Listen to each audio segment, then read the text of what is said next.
Now, the strike throw thing is just a me personal thing. I'm so tired of strike throw. Gonna make a video about that at some point, probably. I'm gonna make a whole video about that one day, explaining my views of why I hate strike throw, and every fighting game does it anymore. So,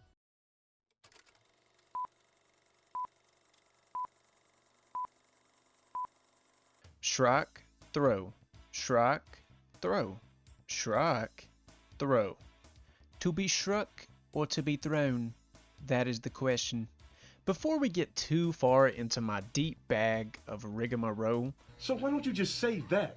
I mean, what the fuck? Every time I come over here, you always gotta take me through this homosexual rigmarole, man. I want to briefly explain what classifies as strike throw mix. The topic at hand today. Strike throw mix is when the most prominent form of opening your opponent up in a fighting game is to either strike, hit someone with one of your normals, or throw, to grab someone, as opposed to a different mix-up system like, let's say for example, a game that's more focused on overhead low mix-ups. Strike throw is pretty commonplace in modern fighting games, unfortunately. By the end of this video, you will understand why, in my opinion, this clip right here is actually less cheap, takes more skill and decision making, and is less overwhelming than this clip right here. He did it! Oh my God! Was that like .01? I have no idea. Look at this dive! Yo, Aches! I know it doesn't seem that way because of all the visual noise. There's a bunch of call me a mamas and laser beams happening in the first clip, but it's true. And by the end of this video, you will agree with me.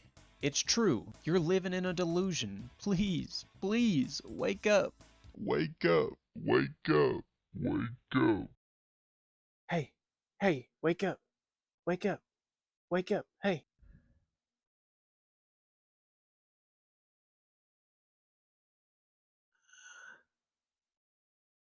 Where am I? Where am I? Where am I? We're at St. Gunner's Hospital. Had to bring you here yesterday, man. I don't know, bro. Look, man, I came from upstairs. I found your crazy ass passed out on my couch. I look over, I see Street Fighter 6. Survivalist, a rogue like a tiger is. I love that shit, man. I saw you playing that shit. I look over and you're fucking passed out, though. I gotta wake you up. I say, Brody, wake up. You wake up, all I fucking hear is Jerry onesie, Jerry feet, something like Jerry's feet, Jerry onesie. I need the Jerry onesie. I need the Jerry onesie. Jerry's feet. Jerry's feet. Please, please, Jerry's feet. Jerry onesie. Oh, fucking great. I've woke you up again. Oh, my fucking. What is it? You a fucking sleeper agent now? What's happened? I don't understand. Hello, I see he's awake again. I'll be your doctor, Dr. Michael, today. Are you the doctor? You don't really look like a doctor. Yes, I'm a fucking doctor. I mean, just let me handle the situation. You see your friends freaking out over here. Let me just deal with it, okay? Okay, let me deal with it. Okay, I mean, it does. I don't even care anymore, bro. He's fucking freaking out over here. Sir, do you see my Bob Ross shirt? Pretty cool, huh? I know you see it. So basically, what it is we have a casual Friday here now. Samantha suggested it. I gotta be honest. At first, I wasn't on board. Samantha, is this another one of your antics? Like, what are we even doing here? You know what I mean? But as a non-festive guy, I gotta say she's really put me in the spirit over time. I gotta give her credit where credit's due. Yeah, yeah. But as far as your friend here, yes, strike throughitis is actually probably gonna die. Yeah, pretty severe case of it, if you can't tell. I mean, he's kind of freaking out here. Not much I could do for you guys, but I tell you, I mean, oh, take off, let the waves, maybe drown them, drown it out of them. I'm just kidding. We get silly here. I need the Jerry onesie. I need the Jerry onesie. I need Just the Jerry onesie. Jerry's feet. Jerry's feet, please. I need the Jerry onesie. okay. I mean, Jerry onesie. Jerry's Yep. feet. Jerry's feet, please. Diagnosis: strike throwitis, a condition where you go brain dead from playing the brain rot that is a strike throw game. You have mashed potato brains. Symptoms: being brain dead, being obsessed with gooner skins such as the Jerry onesie. Cure: having to make actual decisions and not letting the game play itself for you. For the majority of this video, I will be speaking about Street Fighter and Guilty Gear Strive, because they are the biggest fighting games on the market currently that include strike throw mix-ups. Not only is Street Fighter the biggest fighting game on the market that does it, but it's also the most influential. Because of Street Fighter's commercial success through the years, it is no secret that it's inspired a lot of fighting games in a lot of ways. Some of these ways are pivotal things it's brought to the genre, literal unmovable pillars and staples of modern fighting games, and some of the other ways, well, they're stinky stank boo boo shit strike throw. So let me stop beating my metaphorical cock behind this hypothetical bush, and instead, let's friggin' get into it.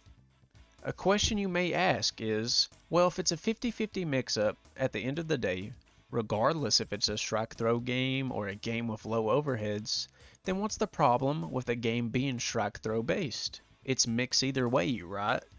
To put it bluntly, strike throw mix-up is often free, pretty brain dead, and easy to pull off at the cost of no resources in a lot of situations.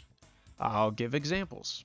So you know how I said the clip on the left is less overwhelming and takes more brain power than the one on the right, correct? Let's break that down, Mark. So this game is Dragon Ball FighterZ. For those who don't know, it's a tag game. If you know anything about tag games, they get cray-cray. I'll do my best to explain it in a digestible way for people who haven't played the game though. Hey everyone, Shoe Nice again. Well, basically, this is the 2 liquid ass bottles in under a minute. I've done one. So this is an Oki situation. In this game on Oki, you have a 60 frame variable delay tech window. This means on any given frame in a 60 frame window, you can choose which frame to stand up on.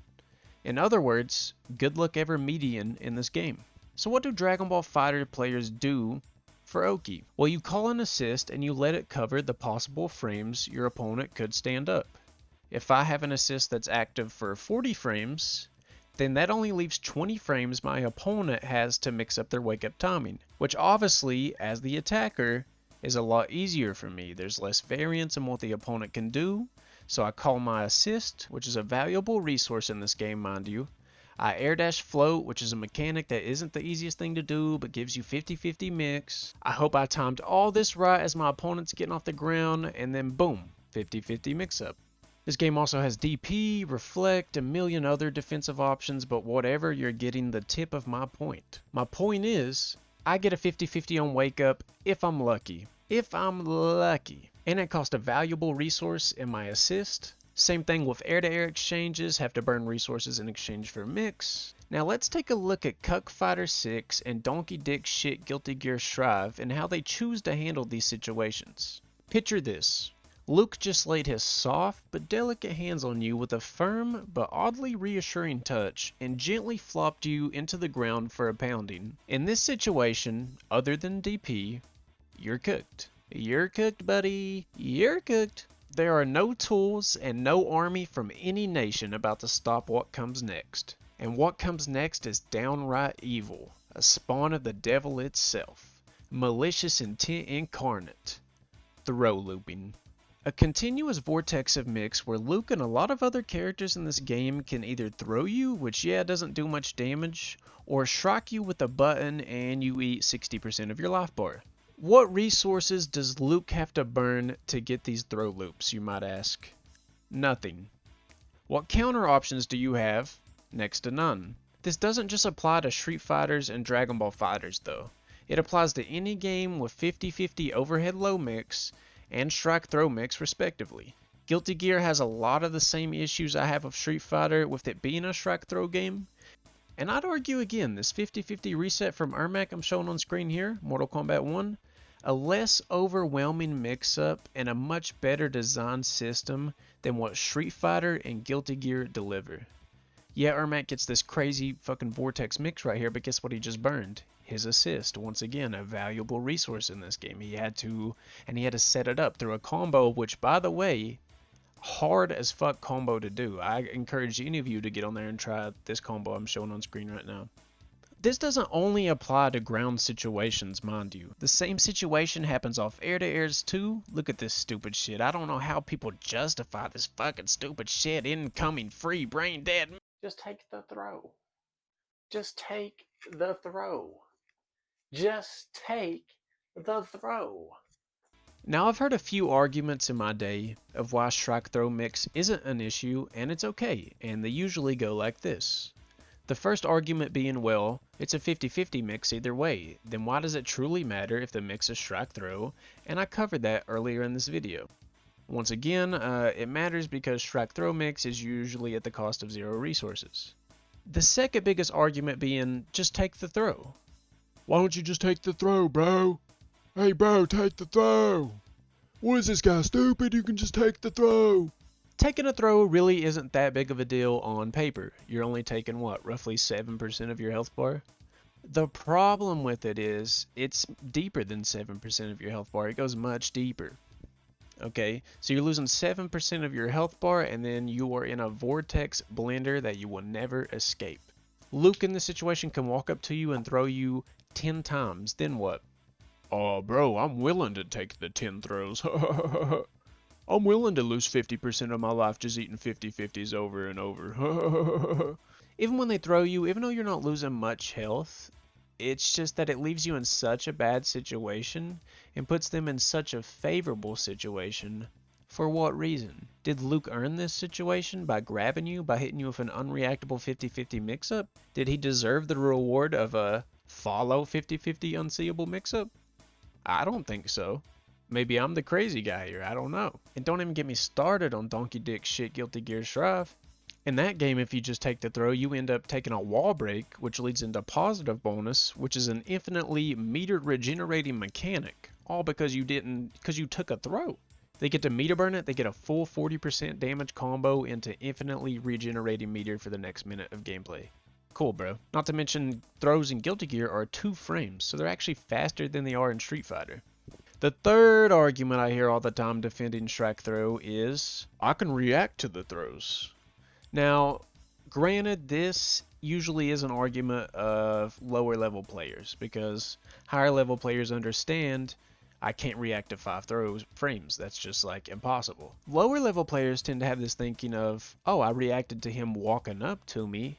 So I had a feeling he was going to throw me, so I teched the throw. In other words, I made a read. It feels like I reacted to it. You reacted to him walking up to you, yes. But this completely ignores shimmies. Now, Akuma will walk up and shimmy the Jimmy Dicky off you, buddy. Oh, I'm about to grab you. No. Oh, I'm about to grab you. No. I'm about to grab you. No, no, no, no. There goes 70% of your life, buddy. How dare you try to stop the grab? Are you stupid? What is this guy, stupid? You can just take the throw. 70% of your life. Go on. Get it out of you. Get that ass banned. Mods, ban that 70% of his life, please. This isn't fun or interactive to me, okay? Now, I can't cover every 50-50 mix-up game, but just generally speaking, they're usually more dense with defensive mechanics, you know what I mean? So there's usually more options, there's more interactions. Yeah, sometimes at the end of the day, you gotta eat a mix-up. That's fighting games. You just have to eat a mix-up. There's no way around it. But even still, the player has to set it up more in the 50-50 overhead low games. They have to burn resources. They have to actually like maybe do something difficult leading into it or out of it. It's a much more rewarding experience than walk up, throw, walk up, throw, walk up, throw, walk up, throw, walk up, throw, walk up, back up, shimmy, Jimmy, Dicky, 70% health, my opinion. Another problem with strike throw games that I want to briefly touch on is, so they create such a vacuum of everything has to be really low frames, basically, okay? And what I mean by that is, grabs, I believe, don't hold my neck on this, I believe are 5 frames in Street Fighter. They're for a fact 2 frames in Guilty Gear, right? So what this means is at any given time, we'll just start with Guilty Gear first, because it's a bigger problem in Guilty Gear. At any given time, I have a 2-frame reversal. A 2-frame reversal, okay? Yeah, grabs don't have big range. I'll give you that. They don't have big range. But at any given time, if you are off by 2 frames on your meaty, your pressure, anything like that, grab. Grab reversal, grab reversal, grab reversal. If you played Strive at a lower level, an intermediate level, you've experienced this. People just mash and grab, grab, grab, grab, grab. Because why wouldn't they? You've gave them a 2-frame button, essentially. Which, mind you, the buttons in that game are not 2 frames. In fact, if you have a fucking 4-frame in that game, everybody shits their pants over it. Oh my god, he has a fucking 4-frame, a 3-frame. Why are you shitting your pants? Everybody has a fucking 2-frame grab. I mean, I digress. Street Fighter isn't any better, okay? So, people don't mash grab as a reversal as much in that game, I'll give you that. The problem with grabs being that quick is usually they're the fastest button in the game, which is insane, which also usually means they're one of the better defensive options in the game, which is insane. Like in Street Fighter, I can't stand you air-to-air somebody and then it's their turn. You air-to-air somebody, you did the reaction of seeing them jump in the air, you jump up, you air-to-air, it's now their turn. Not only is it their turn, it's a 50-50 mix-up if they're going to strike you or throw you. Just because you reacted to them jumping and punished it. Now they get a mix-up for it. Sounds pretty dumb, right? Oh well, oh well. What do you think is better game design? Me having to burn valuable resources to get a mix-up on you? So by design, the mix is limited in some way of how or when you can do it. Or any knockdown, air-to-air, or general pressure sequence leading to a 50-50 at the cost of nothing to the player, with the caveat of maybe it does slightly less damage so it's okay, and you get more guesses before you ultimately die. I'm going with the first one. To me, it's way more skill expressive and leaves room for player expression and how you choose to handle these situations. Instead of some bullshit like, just take the throw, bro. Why don't you just take the throw, bro? Bro, just take the throw, man. What is this guy, stupid? You can just take the throw.